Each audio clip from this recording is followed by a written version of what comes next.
Hello, I'm Chuck Stokes, and welcome to our Detroit 2020 special, Unifying Detroit. Tonight, we hope to have a very frank and open and honest conversation about race relations, police relations, and exactly where are we in America after the aftermath of so much violence. Violence in Texas, violence in Minnesota, and violence in Louisiana. And helping me to shed a little light on this conversation are three well-respected community leaders. To my left, Charles Williams. He is a minister, and he is also the president of the National Action Network for the state of Michigan. Next to him is Steve Spreitzer. Steve Spreitzer is the president and CEO of the Michigan Roundtable, and of course a man you see on our air an awful lot, Chief James Craig of the Detroit Police Department. Gentlemen, thank you for joining us today for this very serious conversation at a very serious time in America. Let me start by looking back just a little bit. Almost 50 years ago, in 1968, Robert Kennedy said something that I want to read briefly to you to sort of put this in perspective. He said, "This is a time of shame and sorrow. It is not a day of politics. I have saved this one opportunity to speak briefly to you about this mindless menace of violence in America, which again stains our land and every one of our lives." That was in 1968. Fast forward to just a couple days ago, prominent CBS poll said 69% of Americans say race relations are generally bad, one of the highest levels of discord since 1992 after the Los Angeles riots, which of course, Chief, I know you know a lot about, having been out in Los Angeles and the Rodney King. How is it 8 years ago we made history in America, elected the first African-American president, and now I've just posed these two very divergent points of view? How are we with this? You know, much of this comes from fear. 8 years ago, we elected President Obama. At the time we elected President Obama, we saw the rise of a new party called the Tea Party. Many people were scared, worried, wondering whether they were going to be able to take care of their families. We also saw the largest deficit ever possible in terms of economic crisis, high foreclosure crisis. People felt disenchanted. And instead of turning toward each other and working our way through this financial crisis, many of us turned against each other. And race became another dividing factor in this country. And we've seen it happen all over the world. All right. Steve Spreitzer, your point of view. Well, I think that we're reaping what we've sown over the years, and I think we should go back. You know, in the 1920s, the Ku Klux Klan almost elected a mayor of this town. In the 30s, we started to decide who could live where, and began a plan of housing segregation that has left this region forever affected. And I think we're suffering from the disease of racism, where 3 Mile Island or Nagasaki and Hiroshima they were radiated. I think that living in this region, there are folks that are walking around with the disease of racism, and so what you're seeing is a manifestation of that. It may be in the law enforcement officers in our suburban communities who have unconscious bias. They've grown up in this region, right? And that to grow up in this region means that most people don't have a relationship with someone who looks different with them. And so if you don't have that broke in some place, you're at risk of perpetrating racism. And then the flip side of that would be the anger of people of color who yet again are victimized by racism. And so we're just seeing the manifestation, I think, of the illness that this region's plagued by. Now, it can be solved, but it's just we're in it. All right. Chief, your thoughts. Certainly police departments all over this country, men in blue and women in blue, this is a tough time for them. They lost 5 of their officers out in Dallas. At the same point, they are trying to protect communities that oftentimes are very difficult to protect. And you know, Chuck, all great points. Certainly I have a unique perspective, having started in this business just 10 years after the civil unrest, one of the most violent unrests in America right here in Detroit.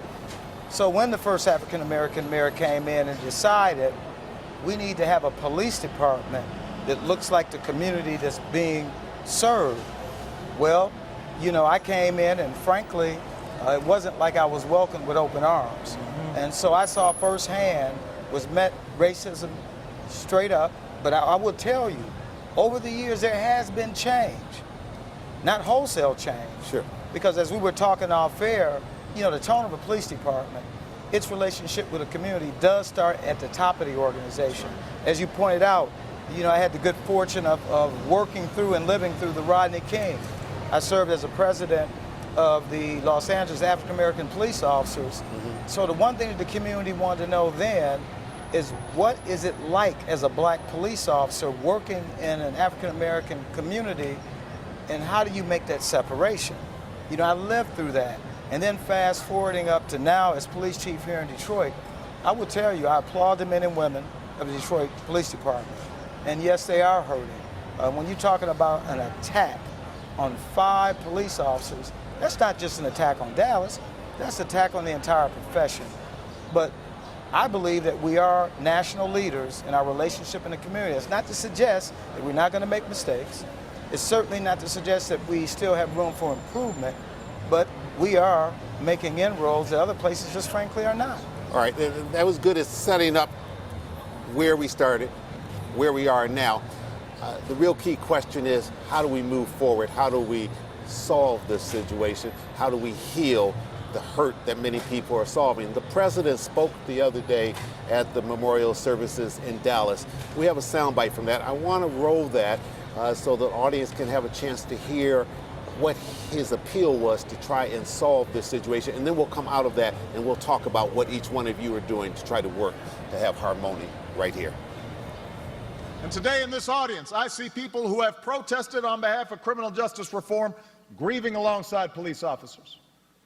I see people who mourn for the 5 officers we lost, but also weep for the families of Alton Sterling and Philando Castile. In this audience, I see what's possible.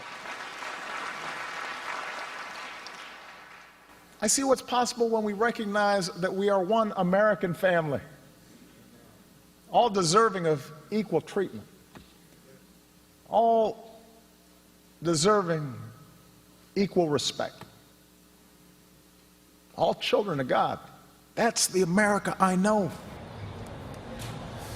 So if the president says, if we all work together as one America, that's a lot easier said than done, given the history that you all just pointed out. But how do we do that? Where do we start? Luckily, things have been very calm here in Detroit, and we have not seen what we've seen in other places. But it doesn't mean that at any point something could happen. But you all been working together to try to make sure that doesn't happen. You know, we have to get to a place where we realize that it's not about whether if you're black or white. We all are precious in God's sight. And when we get to a place where we're not necessarily hamstrung over Black Lives Matter, we're not hamstrung over Blue Lives Matter, we're not hamstrung over Police Lives Matter, but we're hamstrung over the fact that we are Americans and we are here in this country, and the only way that we're going to enjoy this country together is when we are able to tolerate each other and deal with the racism inside of this country. I can tell you that it's not helpful. What is not helpful is the Donald Trump conversation. What is not helpful is that continued politicization that you are seeing in this culture when it comes to President Obama and cartoons and caricatures. I mean, those things aren't helpful. So when we get to the place where we're able to tell ourselves that truth, whether you're on the right or you're the left, we'll then see ourselves existing and living in a more harmonious way. Yeah. Chief? I'm sorry, go ahead. Well, I think that the president's calling us to embrace our human family is awesome. It's just that so many people don't know each other. That's the consequence of this segregation. There was a Pew study that said 62% of the public didn't know someone was Muslim. I would say they don't know someone who's African American probably either. Yeah. And so when you understand your familial connection to the other person, you can really understand their suffering, be they a police officer or a person of color. So I think we really need to drive those relationships, the dialogue. And then, as Dr. King said, I'm less concerned about the haters than the silence of my friends. So we can be vociferous friends who are allies. And in our suburban communities, it's holding our police departments accountable, certainly trying to help them with managing diverse populations, but also hold them accountable to higher standards. If I could just add, let me get the chief to get in there, because you've had to do it from within your own ranks. We saw this week in which you chastised, but you also have dealt with it from society. Well, absolutely. And let me just talk about a source of frustration for me and many of the men and women who wear the uniform, who most are committed to and dedicated to providing the kind of service that everyone wants and what everyone expects. But here's the frustration. Today, what's so different than what I have not seen in 39 years is we quickly judge without letting the facts bear out. Now, granted, we have the technology today, we see video images, and certainly there is history where there's mistreatment, primarily of African Americans, not just here, but all over the country. And so, but what we do and what is happening is we paint an organization with a broad brush. We say, well, a white officer shoots an African American man. Do we know what happened? Was the officer truly fearing for his life? And we have to be transparent. We have to talk with the community as quickly as we can. But more important than that, there must be this thing called capital of trust. You know, we work very hard to develop trust-based relationships in our community. I know factually that when we have an incident here in Detroit, that we come out very quickly with some statement. But I got to tell you, But how do we stop the racial profiling that we know goes on? It's happened to me as a teenager, as a young person. It certainly happened. It's even happened in my adulthood. But also at the same time, teach our young men and women that, as the chief said, not judge everybody with one paintbrush and say that all police officers are bad. I have to address the racial profile. So that's a conversation, that's a narrative that's out there. We're in a city that's 83% African American. We know that there's some neighborhoods that have higher crimes. We know that police officers are going to spend more time in those areas that are populated with African Americans. In fact, the city's African American. So does that mean, by virtue of the fact that police officers are making lawful stops, that in some way they're profiling? Do police officers profile? They do in certain instances. And I'm not talking about for the reasons that's in the narrative. I'm talking about if we have, say, a gang fight, and we're looking at gang members. We have information on certain gang members, and there's a possibility of retaliation. So shouldn't we go out and investigate individuals that could be harmed, could be subject to retaliation? Unlawful stops are just that, unlawful, illegal. But let's talk about in some of those communities that you see all over America. We were talking off air about a neighboring community. Yeah. Now, if more African Americans are being stopped in a community that's populated mostly by white or Mideastern, racial profiling? I don't know. I mean, so we need to put it in the right context before we just say police departments are racial profiling. Well, I just can't dismiss that. Okay, hang on one second. Okay. We need to go to a break. That we are going to continue this conversation on WXYZ.com. That wraps us up here at WXYZ-TV. Stay tuned.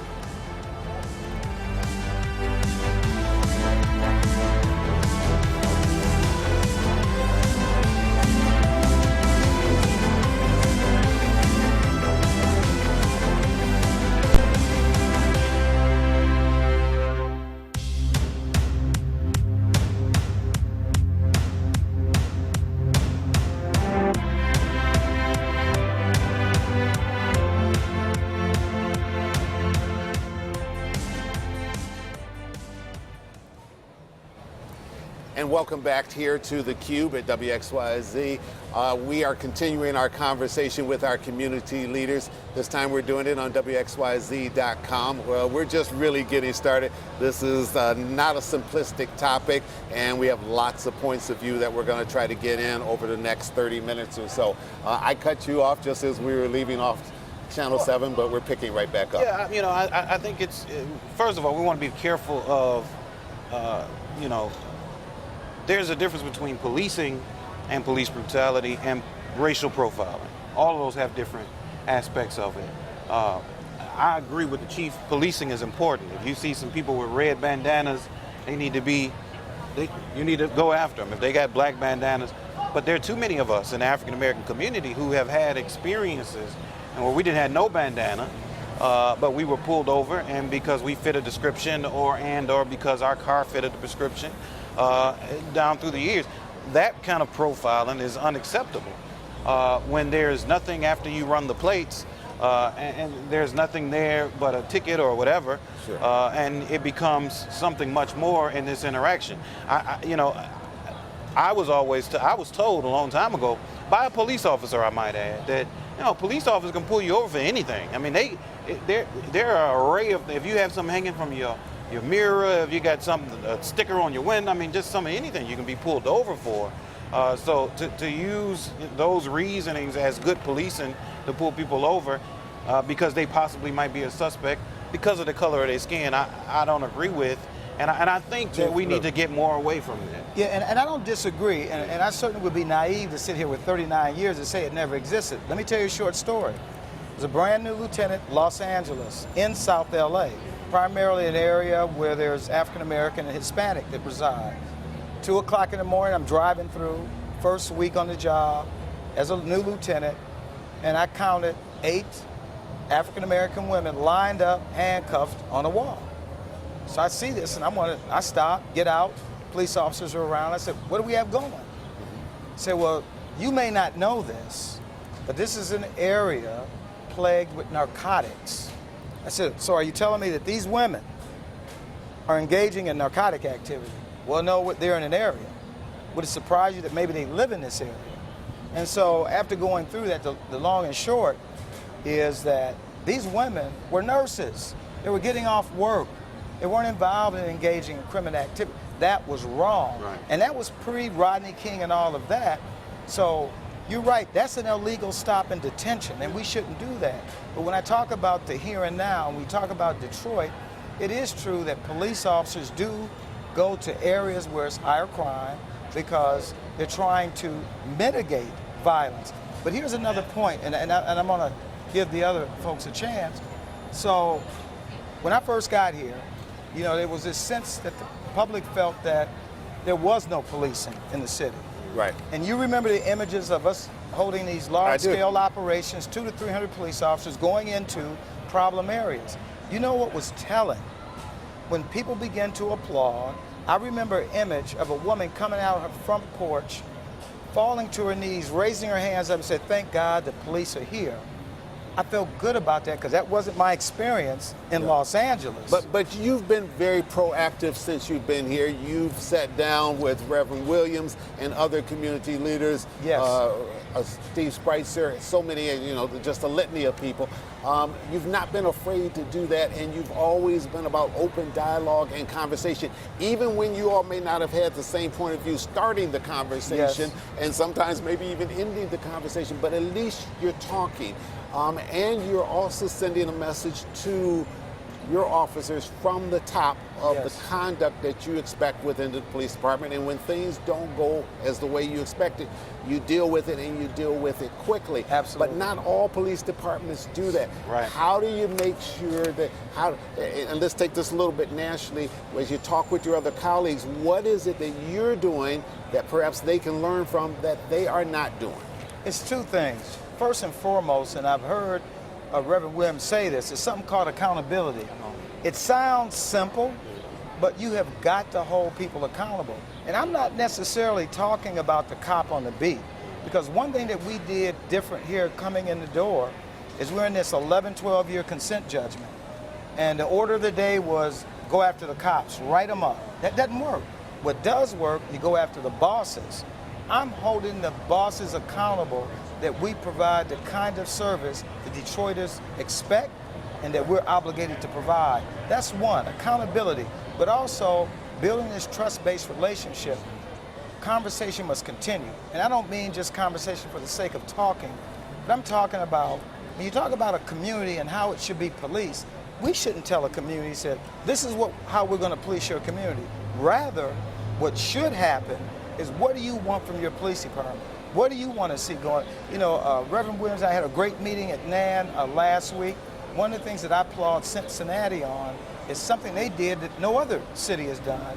They entered into a contract with the community called the Collaborative.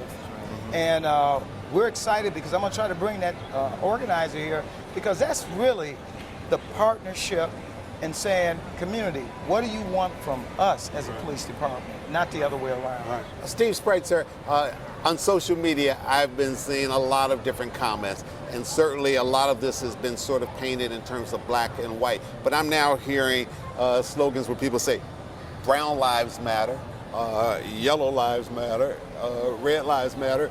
It's going on. And you have watched this entire region. You've watched difficulties that we've had in Dearborn and other places with other ethnicities, not just African Americans. What's your sense of where we stand right now, and how are we dealing with these other issues, immigration, other things that are complicating a very difficult situation? Well, I don't think we're necessarily dealing with it well. I think that if I said to you 62% of the public didn't know someone was Muslim, and Muslims right now are facing bigotry higher than at any time in history, both because of the manufactured bigotry of the election as well as the global activity. So this is a very vulnerable community. But to the relationally challenged or the bigoted person, they don't know if you're a Muslim, a Hindu, a Sikh. They just know you're not of their religion or color. And so again, I think we need to come to know our sisters, our neighbors, our brothers who are of a different race and religion and get our arms around them, because right now they're being targeted in some ways. And so I just think it's the poverty of relationships, and we need to come to know them. Relative to the racial profiling, simply to say that the chief's leadership in police community relations has been outstanding. We don't have that leadership necessarily throughout all of our communities. We were in a suburban community and did focus groups of every group of color, African Americans, Latinos, Muslims, and every group reported being racially profiled. When we shared that with the police department, they all know they weren't. And so there was no way to solve the problem because they denied the problem. And so as long as we have an open door between the police community and the community members, we can solve this. We can help them train their officers, we can help them recruit. But if the citizens aren't valued, then they can't be a part of the solution. Let me ask you this and then get to your point for sure. We know that this is a two-way street. Sometimes it's even more than two-way street. How do we talk to our young kids about how to handle themselves when they are stopped for police, regardless of what the reason may be, to make sure that they then don't do things that could potentially exacerbate the situation because of their own conduct, especially if they may have a record of something. If they have something that they're afraid, this is going to be a problem, I'm now stopped maybe because of a tail light out, but I've got something else back there that I'm concerned with, and so they overreact, and then the situation becomes very difficult for Chief Craig and other officers. And I've got to say that, that is where I have to, applaud the men and women here in Detroit who are police officers, because I know that they have to be dealing with some very aggressive, very upset, very hot-tempered young people who basically feel like, because of what we've seen in the nation, that all police are bad. Unfortunately, we know that's not the case, and we do our best to try to promote that and educate our young people around that. But there is a healthy skepticism that any young person should have. And it should cause them to make sure that they have 10 and 2. And we talk about it in our churches and talk about it in our organizations. It should be, you should say, I am reaching for my license. And so we talk and we tell our young people this, but on the flip side of that, I don't want to just, kind of blame the victim. We need to also take the opportunity to say, look, we need to make sure that officers are culturally competent. And they can be culturally competent enough to be in West Bloomfield and have a white woman cuss a police officer out, and the officer can, yes, ma'am, don't worry, it's okay, ma'am. But I don't think that thing would fly in a city, because obviously I'm 250 pound African American male. If I begin to start reeling, why you pull me over, what's going on, and it was a white officer, I potentially could be losing my life. So I think all of these things require a lot of work, but they require education on both sides of the aisle. You have to educate the police officer. Some of that goes back to that double standard and that history that you talked about that's rooted deeply in America and race relations. Yeah. You know, something that I really want to talk about, and I think is critical when you look at these incidents in both Minnesota and Louisiana, one thing I look at from a critical eye of training, I look at the issue of tactics.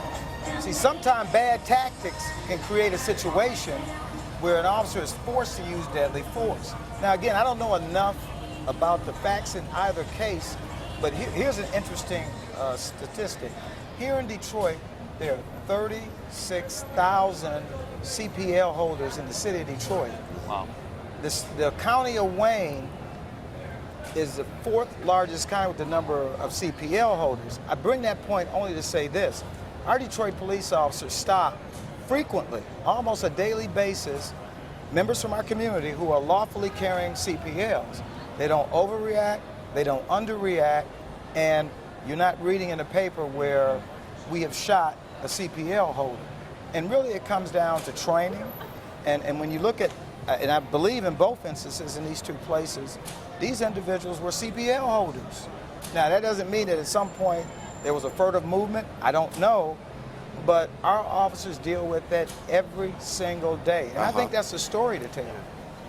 Let me ask, from all three of your perspectives, how concerned are you that, given the atmosphere of what is happening nationally, that there will be some who will try to take advantage of the situation and try to start protests and other things here in Detroit when all of you all seem to be working together very well, and when there is a problem, you're quickly communicating with each other. We've heard rumors about protests all across the nation, and sometimes they're sort of anonymous on the web and other places. But how worried are you that there will be those who will try to take advantage of a situation? And here we are celebrating in many respects, or at least commemorating, is probably the better word, the 67 Project, what happened here in 67. And the Detroit Historical Museum is doing a special exhibit to talk about that so that we remember what happened, but we've also learned from that. Try to talk from your various perspectives. You know, first of all, let me just say, National Action Network is an organization that's organized in the tradition of Dr. King. Wyatt T. Walker, who's the chief of staff for Dr. Martin Luther King, and the SCLC was our first chairman of the board. Reverend Al Sharpton is our national president. We believe in nonviolence. NAACP believes in nonviolence. Black Lives Matter believes in nonviolence. There are a host of groups that are working on these issues that believe in nonviolence. The problem is what you have happen in Dallas, Texas, where people attach themselves to these protests or to these demonstrations, and they either provoke violence, as it did happen in Ferguson, Missouri, and they cause trouble. Well, it's the outsiders coming in many times. Most of the time, it is 99% of the time, it's outsiders that are coming in from outside underground organizations. Now, what I will say is this: in the city of Detroit, and I have protested all over the nation, but I've protested also all over the city of Detroit, and I have to tell you, the police officers here deal with it better than any police force that I've ever dealt with in this nation. And when I watch the protests across the country and I see battle jackets and battle gear and 30, 50, 100, 200 men on the street standing by all of that does nothing but escalate. In the city of Detroit, you may see 3 or 4 officers, and I'm not to say that you don't want to see a lot of officers, but the point is that they work very strategically at making sure that they don't escalate a situation in the city of Detroit in protest, whether it's a policy issue or whether it's police brutality.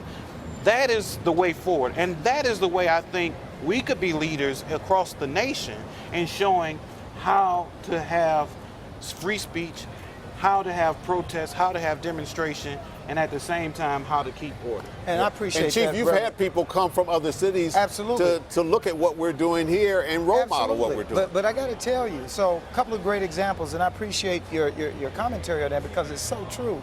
For one, like last week, 1,500 protesters converged in this area right here, not one incident. Why? Because we developed early relationships with the organizers. Yeah. Take you back in time, they had a Republican debate here at the Fox. We had a lot of protesters, some from outside. Two of the protest groups from Detroit whispered into my ear and said, one, Detroiters don't like outsiders. Two, they told me, we got this. We will handle this. Not one incident.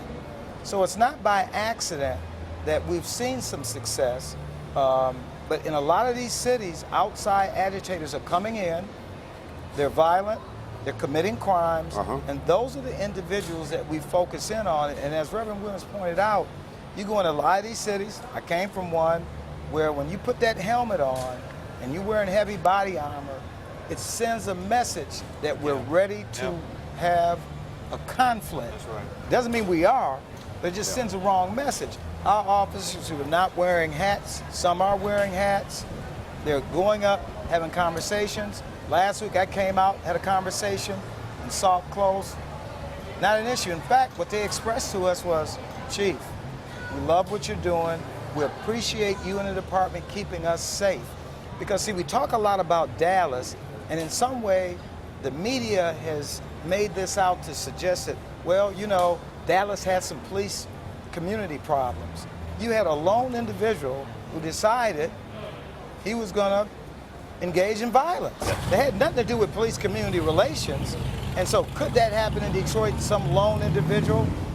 Absolutely, it can happen anywhere. It just doesn't mean that we have bad community relations. If I could also add, we also have a benefit in the city of Detroit. 67% of our police force, and I'm not on the PR for the police department, but 67% of the police force of Detroit Police Department are African American. That speaks volumes because they are our uncles, our cousins, our church members, our trustees, our neighbors.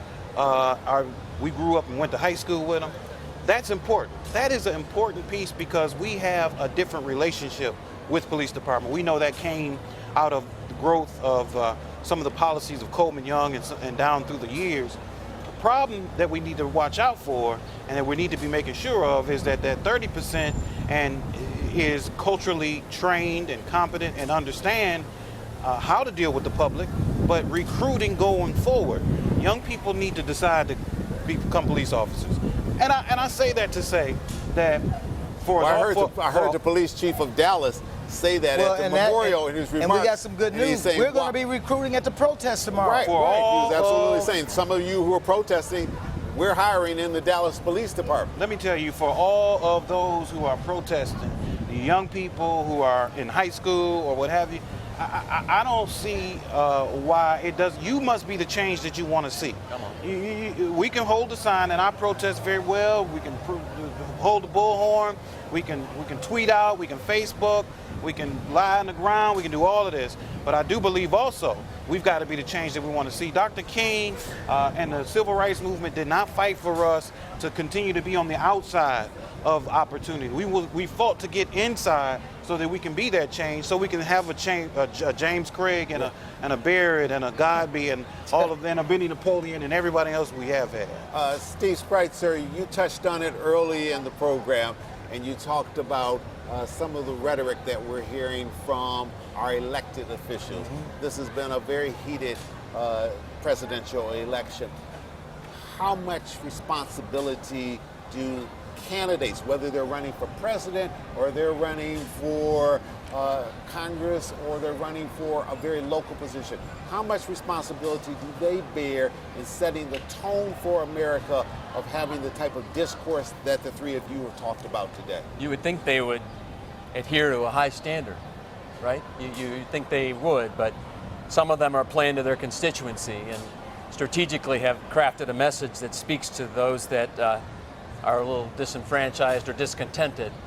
But we would hope that there may be a change of heart, and post-convention we'll find the rhetoric's being focused on issues and not vilifying people or putting a bullseye on folks that are just our family. I'm sorry. This country, and I said this in the last few weeks, we are at this is a monumental moment here. we got two roads we can go down. We can go down the right road, we can go down the wrong road. And I'm not even talking about the politics of Republican or Democrat. If we continue down the road that we're headed down, in terms of how we deal with race in America, how we deal with policing in America, I'm unfortunately would say that we will implode. But if we decide that we want to work together, we want to live together, we want to exist together, whether you are LGBT, whether you are African American, whether you are a police officer, or whether you're a Muslim. I mean, when we get to the point when we have decided that we will not continue to polarize and politicize everybody's culture and difference and background, then we'll be on the right road. Amen. That, in my mind, as a 35-year-old young man who looks at the world not on today but what the future looks like, that's what I see. The right road, the wrong road.